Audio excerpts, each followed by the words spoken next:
Hello, my name is Robert Pringle. I am a local author. Not an Arthur. Arthur's one of them guys with a sword.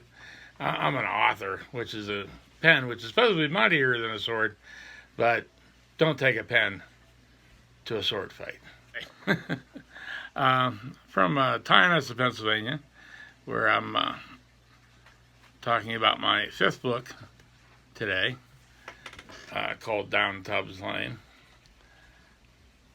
What got me into writing, I had some talent I knew when I was young because the teachers in school would get me through English class because I was so creative, but I hated all the mechanics of English, verbs, nouns, all that. I didn't know what the hell that was. Didn't matter. As long as I could communicate, that was fine. Well, no, it does matter. But anyway, but they were always talking about, how creative some of my written stories were in the school classes stuff. But of course, I never thought much about that because why would you? You get good grades. I didn't get good grades. I was never there. I was a horrible student. Anyway, life goes on, and did the regular marriage, work, blah, divorce, crap. Anyway, years later here, I'm getting towards retiring, and I got onto this paranormal website where they had a forum, right? And the forum was cool because I was talking to people from South Africa and England, and they actually were interested in what I had to say, and I thought that was pretty cool, right? And the guy that ran the website would have this deal where we would check out a book that come out and, say what we wanted to about it, sort of. And as one book come out, and I said, dude, that was crap.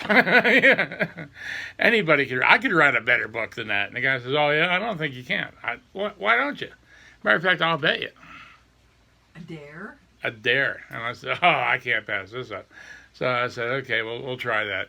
And that's how my first book came about. And it was a very unique experience. I really liked doing it. So I kept doing it. And now I got this book right here, Down Tubbs Lane. It's got a Bigfoot and a little boy and the white goat. White goat's important. The goat is the main character in the story? It's one of the main characters. What's the goat's name? I forget. So not a big It isn't Billy. I don't know. I'd have to look and see. That's a trick question already.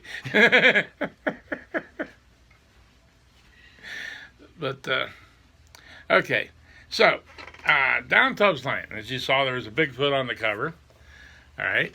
And you have to start thinking about things. I sit there and I think about stuff all the time because I'm always getting stoned and wandering in the woods. And I was thinking about Darwin.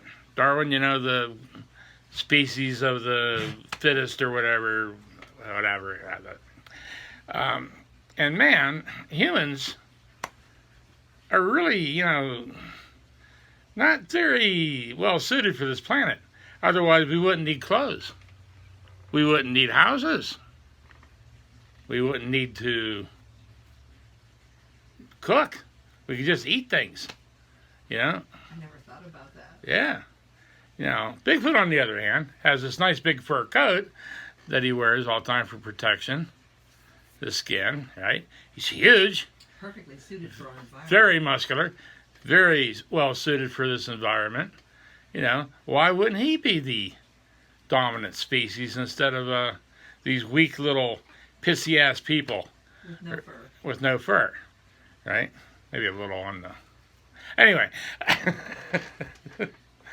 Then I got to thinking, well, maybe he is. And we just don't know it. Because any Bigfoot encounter usually ends up with the creature disappeared. Poof. Gone. They can't find it. There's no trace. No bones, no poop. Sometimes they'll find a little fur here and there. But just nothing. Now, how can you do that unless you had some kind of technology that could zap you out of there? You know, Star Trek, beam me up, Scotty, a boy, whatever, right? And I said, yeah, that might make sense. Because if Bigfoot did evolve, let's say 250,000 years before man came around, right? Look at how much progress in technology we've had in the past 10 years compared to 250,000 years, which these creatures could have had advanced on us. They'd have been out in space. They'd have been all through the galaxy by the time we even came around. And how did we come here? Because, you know, one day there was no humans, and the next day there was, you know. And it's like, okay, how'd that happen? Well, apparently humans have this defect, this bad defect called war and killing and greed, all right? And they were about to annihilate themselves on their home planet. Sasquatch, we'll call them Sasquatch or Squatchers or whatever, came along in their space vehicles or however they travel, because who knows what technology they have by now, you know, they might just beam themselves along in a beam of flashlight, you know, stuff, you know, I don't know, what do they call it, like, tractor beam, right? And say, hey, you know, these guys are screwing up bad. But they're very interesting creatures, because not only do they like to kill each other, they also go the opposite way. They also like to love each other, all right, and create art and music, all right. Matter of fact, they even like to sing while they're killing each other. So, very weird people, weird creatures. So, let's say Bigfoot said, okay, I'm going to take a bunch of these creatures and bring them back to the home planet where we come from, right? And let them grow there, because no sense screwing up a different planet. You know, we'll just take it home. That way we can just take care of the problem if there's a problem. Apparently they did several times. Because you'll find ruins out there that nobody knows how old that shit is. Göbekli Tepe. Now they figure it's 10,000 years old, but it's been buried. It's been buried longer than that. Long time.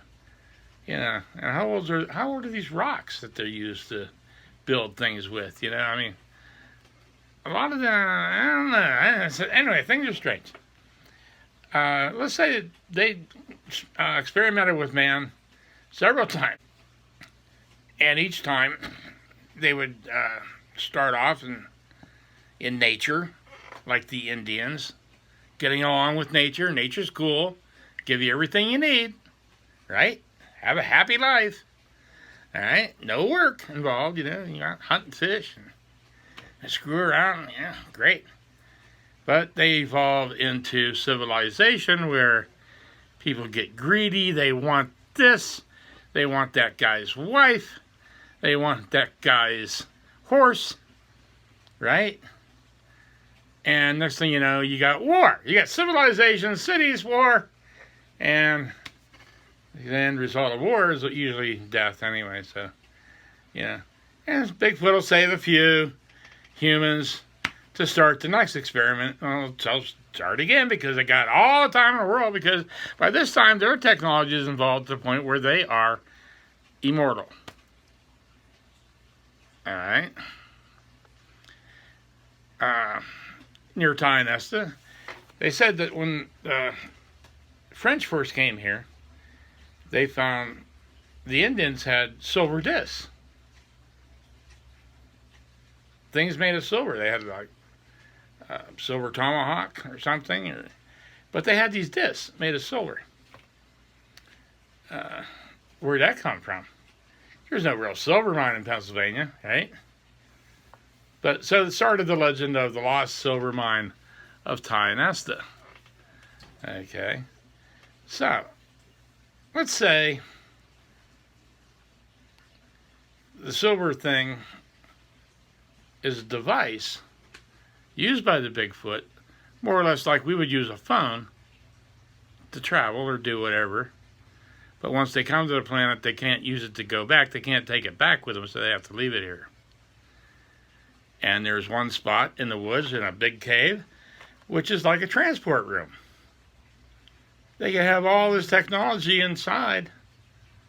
Bigfoot transports into the room, comes out, he's got his little silver disc, he's happy, goes around the planet, comes back, he has to go back, leaves the silver disc out there, and he's gone. If a human happens to wander into the cave to check out the technology, alarm goes off, everything just turns right back into rock again. Oh, cool. So, so this is where my thoughts are going, I said, yeah, that's pretty cool, right?